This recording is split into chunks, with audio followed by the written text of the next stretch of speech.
രാജ്യവ്യാപകമായി ഇന്ത്യയുടെ 1000-ഓളം വിമാനങ്ങൾ ഇന്നൊരൊറ്റ ദിവസം ക്യാൻസൽ ചെയ്തതുമായി ബന്ധപ്പെട്ടുള്ള പ്രതിഷേധങ്ങളാണ് എയർപോർട്ടിൽ നടന്നുകൊണ്ടിരിക്കുന്നത്.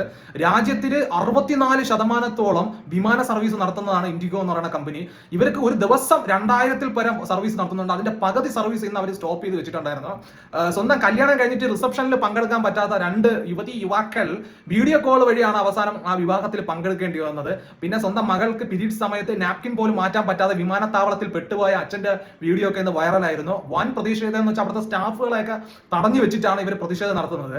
അപ്പം എന്തുകൊണ്ട് പെട്ടെന്ന് ഈ പറഞ്ഞ ഇൻഡിഗോ വിമാനങ്ങൾക്ക് ഇത്രയും ക്യാൻസലേഷൻ വരാനുള്ള ഒരു കാരണം എന്താണെന്ന് എനിക്ക് മനസ്സിലാക്കിയെന്ന് വെച്ചാൽ, ഈ എയർലൈൻ അതോറിറ്റി ആയ DGCA അവർ പുതിയ ഒരു റൂൾസ് ആൻഡ് റെഗുലേഷൻ ഒക്കെ കൊണ്ടുവന്നിട്ടുണ്ട്.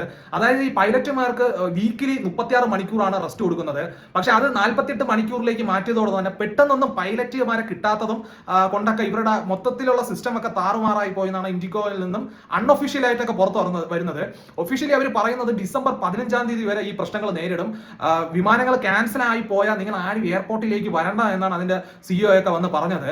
പക്ഷെ മറ്റു ചിലവർ പറയണമെന്ന് വെച്ചാൽ ഈ വിമാനങ്ങൾ ഇതേപോലെ ക്യാൻസൽ ആക്കി, അതായത് ഇവരൊരു മൊണോപ്പൊളി ആണല്ലോ, ഇപ്പം രാജ്യത്തിന്റെ പകുതി വിമാന സർവീസ് ഇവരുടെ കയ്യിലാണല്ലോ. അപ്പം ഇങ്ങനെ ഒരു നിയമത്തിനെ കൊണ്ടുവന്നത് ഇവർക്ക് വലിയ സാമ്പത്തിക നഷ്ടം ഉണ്ടാവാൻ സാധ്യതയുള്ളതുകൊണ്ട് സർക്കാരിനെ സമ്മർദ്ദത്തിലാക്കി ആ നിയമത്തിനെ തിരുത്താനുള്ള പരിപാടിയാണെന്നൊക്കെ ചിലവർ പറയുന്നുണ്ട്. അതുകൊണ്ട് ഇൻഡിഗോ വിമാനമൊക്കെ ബുക്ക് ചെയ്ത് പോകാനിരിക്കുന്ന ജനങ്ങൾ സൂക്ഷിക്കുക.